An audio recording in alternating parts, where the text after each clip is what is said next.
বাংলাদেশ ইসলামী ছাত্র শিবিরের বিরুদ্ধে পূর্ব পরিকল্পিতভাবে একযোগে জাতীয়তাবাদী ছাত্রদল, গণ অধিকার পরিষদ কিংবা ছাত্র অধিকার পরিষদ, যাদেরকে সংক্ষেপে ভিপি নূরের দল বলি, নাহিদ ইসলামের দল এনসিপি, এই তিনটা গ্রুপ একযোগে লেগেছে।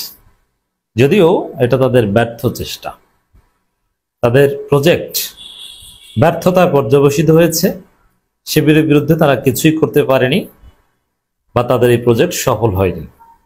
বিষয়ে শহীদ আবরার ফাহাদের শাহাদাত বার্ষিকীকে কেন্দ্র করে দর্শক, আবরার ফাহাদ শহীদ হয়েছে। আবরার ফাহাদকে শিবির ট্যাগ দিয়ে হত্যা করা হয়েছে এবং আবরার ফাহাদ হত্যার পর বাংলাদেশের রাজনীতির চিত্র অনেকটা পরিবর্তন হয়ে গেছে। এমনকি শিবিরও কিছুটা হলো অ্যাডভান্টেজ পেয়েছে এই হত্যাকাণ্ডের পর, কারণ তখন সবাই শিবির ট্যাগের বিরুদ্ধে ফুঁসে উঠেছিল। এরপরে ক্যাম্পাসগুলোতে শিবিরকে পেটানো কিছুটা কমেছিল। যেমন আবরার ফাহাদ হত্যার পর ঢাকা বিশ্ববিদ্যালয় ৭১ হল কিংবা জিয়া হলে কিছু শিবির ধরা পড়েছে, তাদেরকে প্রক্টর অফিসে দিয়ে দিয়েছে, পুলিশে দিয়ে দিয়েছে, কিন্তু এভাবে গায়ে হাত দেয়নি। যদিও কিছুদিন পর আবার গায়ে হাত দেওয়ার কালচার শুরু হয়েছিল। আবরার ফাহাদ হত্যাকাণ্ডকে কেন্দ্র করেই ভিপি নূরদের রাজনীতির যথেষ্ট উত্থান হয়েছিল। তবে হ্যাঁ, এখানে কে কতটুকু বেনিফিট পেয়েছে এটা আলোচনার মূল বিষয় না, বা এটা বিবেচনা করা উচিত না। মূল হচ্ছে ভিপি নূরের দল ছাত্র অধিকার পরিষদ সবচেয়ে বেশি সোচ্চার ছিল, ইসলামী ছাত্র শিবির সোচ্চার ছিল, জাতীয়তাবাদী ছাত্র দল সোচ্চার ছিল। যদিও সে ২০১৮ সালের ছাত্র দল আর বর্তমান ছাত্র দল তো এক নয়।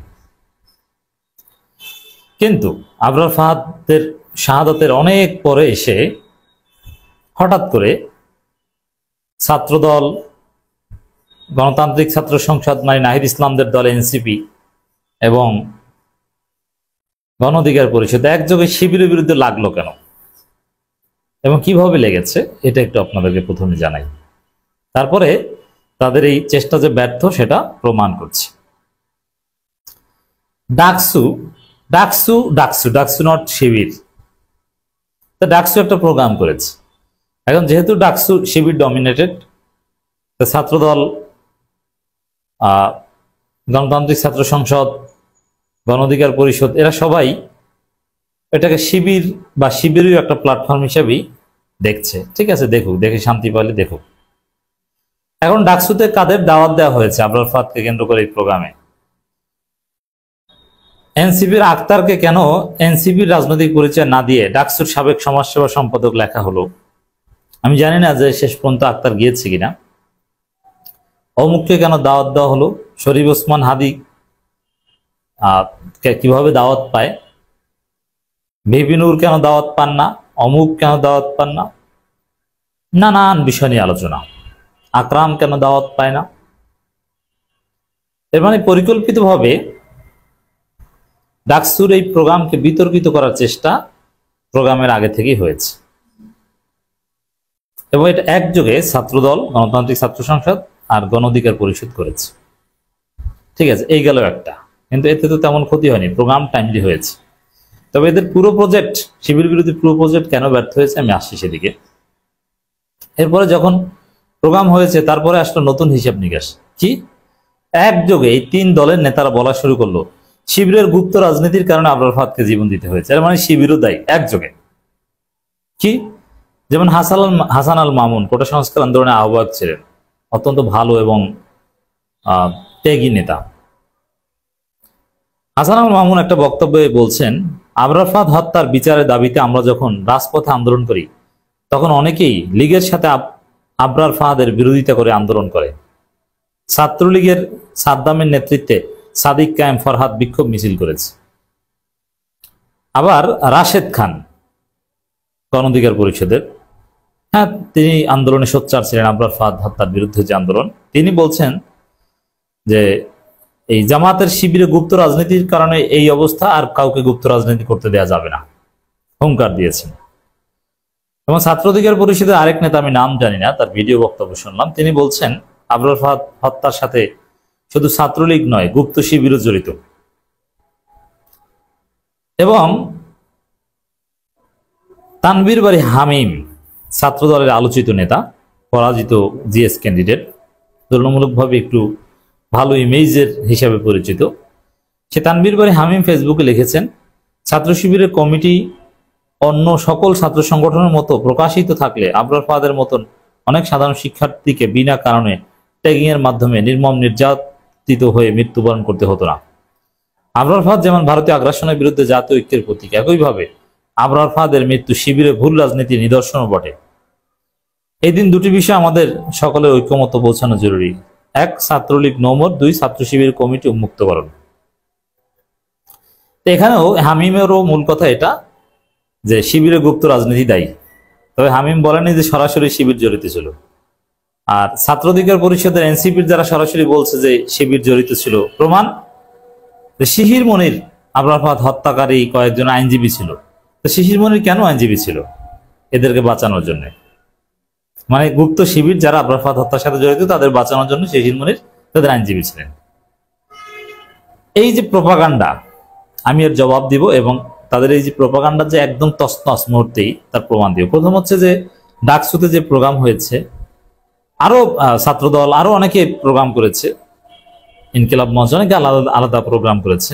তো ডাকসুতে যে প্রোগ্রাম হয়েছে সেখানে শিবির নেতাদের সাথেই কিন্তু আবরার ফাহাদের বাবা ছিল। আবরার ফাহাদের বাবা কিন্তু জামাত ইসলামীর মহাসমাবেশেই যায় এবং আবরার ফাহাদের কবর জিয়ারত কিন্তু শিবির নেতা সাদিক কায়েমরাই করে এবং আবরার ফাহাদের ভাই থেকে শুরু করে আবরার ফাহাদের বাবা মা সবাই শিবিরের ছেলেদেরই সবচাইতে আপন মনে করে।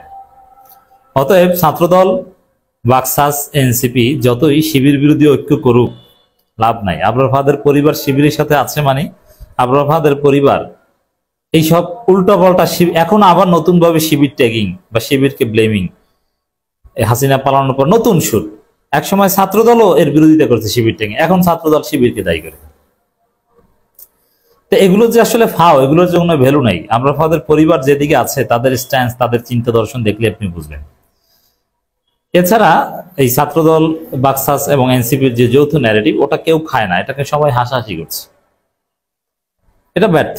এরপর আসেন জবাব কি? জবাব হচ্ছে তানভীর সবার মূল বক্তব্যের জবাব একটাই, শিবির গুপ্ত রাজনীতি করেছে বলে একজন আবরার ফাহাদ হত্যাকাণ্ডের শিকার হয়েছে, নইলে এরকম হাজারো আবরার ফাহাদকে হত্যা করত। তখন একজন না, তখন আপনি কয়েকশো আবরার ফাহাদের মৃত্যুবার্ষিকী পালন করতে হতো। আর ওপেন কমিটি দিলে এর অর্থ কি? এই নেতাদের ন্যারেটিভের অর্থ হচ্ছে যে শিবির কমিটি ওপেন থাকলে শিবিরকে মারতো, নন শিবিরকেও তার মারতো না, মানে শিবিরকে মারা জায়েজ। এটা এই যুক্তির অর্থ কিন্তু এটা, শিবিরের কমিটি থাকলে শুধু শিবিরকে মারতো। যেমন আপনারা জানেন যে সিরাজুল ইসলাম শিবিরের সাবেক কেন্দ্রীয় সভাপতি, বুয়েট শিবিরের সভাপতি ছিল, তাকে মেরে একদম আধামরা করেছিল। মানে এটার বিরুদ্ধে কিন্তু কোনো কথা নেই, সমস্যা নাই, কারণ সে তো অরিজিনাল শিবির ছিল, তাকে মেরেছে, ঠিক আছে।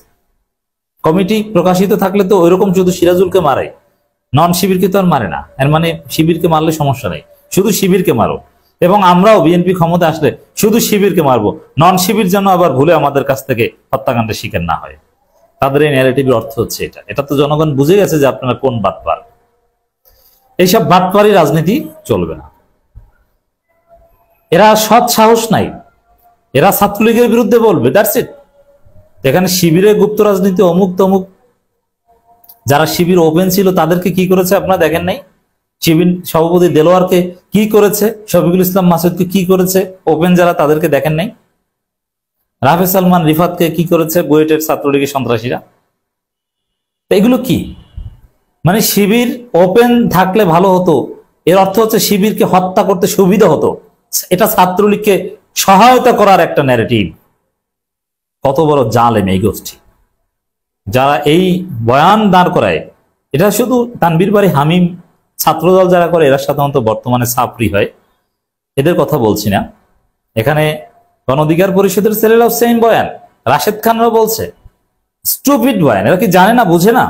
সব বুঝে জানে, এতদিন তো এই বয়ান আনেনি, এখন কেন আনছে? এর কারণ হচ্ছে যে শিবিরের জয় জয় করে এই অন্যান্য ছাত্র সংগঠনের রাজনীতি নাই।